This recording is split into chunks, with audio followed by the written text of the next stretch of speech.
Good morning and welcome to GrainTV for February 2nd, 2012. Joining me today is Cody Bills and I'm Brock Shimbano. Puxatawny Phil came out of his den, saw his shadow, meaning there's 6 weeks left of winter. Good news for producers. Some more news coming out for producers this morning came by way of the export report. Cody, why don't you take us through the numbers? The export report was mostly mixed this morning. The market should take it in stride. It shouldn't push the market one way or another. Corn came out ahead of expectations at 912,000 metric tons versus an expected 825. Soybeans came out at 308,000 metric tons versus 450, missing expectations, and wheat was right on par with expectations, coming in at 518,000 metric tons. Take a look at the export report for the overall marketing year. The red line is what we expect to see in terms of sales seasonally to meet the USDA expectations. The white lines here are actual sales. You know, as you can see here, we're ahead of pace, 44 million bushels now, which was mostly steady from last week. So to meet these USDA expectations, I think it's going to be quite easy. There's a good chance that we may, if we continue to see strong export sales in the weeks to come, I think that there's a good chance we could see export sales revised up in the USDA.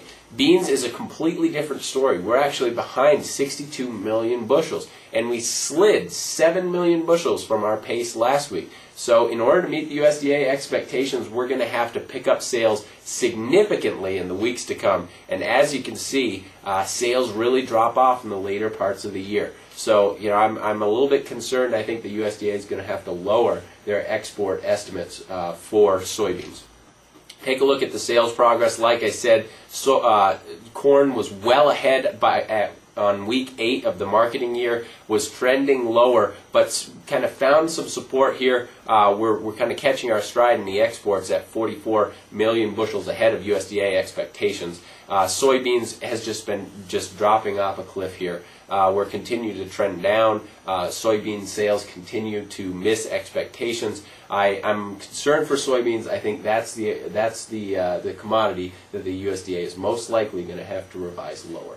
Now, we're going to take a quick commercial break. When we're back, we're going to take a close look at the Baltic region and the winter kill scenarios that are unfolding there as we speak.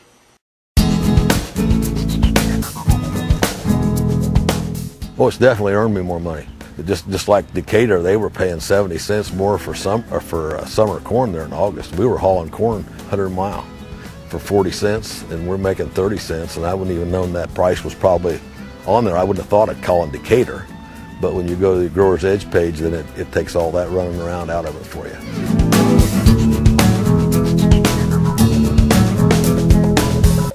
Welcome back to GrainTV. Now 15 minutes into the trading day, we are up 2 for corn at 6.44, up 4 for beans at 12.19, and down 4 for wheat at 6.70.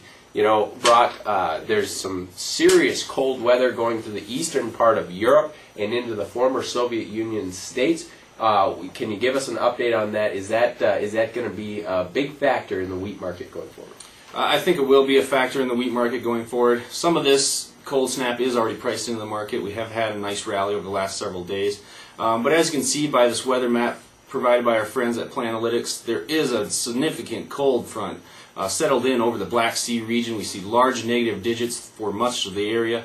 You know, keep in mind these are in Celsius, so that basically comes out to be about 10 to 20 below 0 degrees Fahrenheit. This does make cause for concern, as this is the region where most of the winter wheat is produced. About 25% of the world's exports of winter wheat actually come from this area.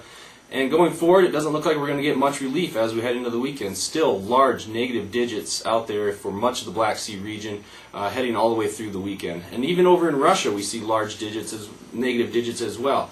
So it looks like this is going to significantly affect the winter wheat crop that is in their dormancy stage right now. But something that's not going to really help is the light snow cover, and Ukraine's actual state weather forecaster came out and said that the harvest could be affected by as much as 42 to 58% reduction due to this cold snap, as well as the dryness during the planting season as they got planted last fall. Yeah, Ukraine's crop came into this cold snap in poor condition, and the southern part of it had lack of snow cover, which leaves them particularly susceptible to this cold weather.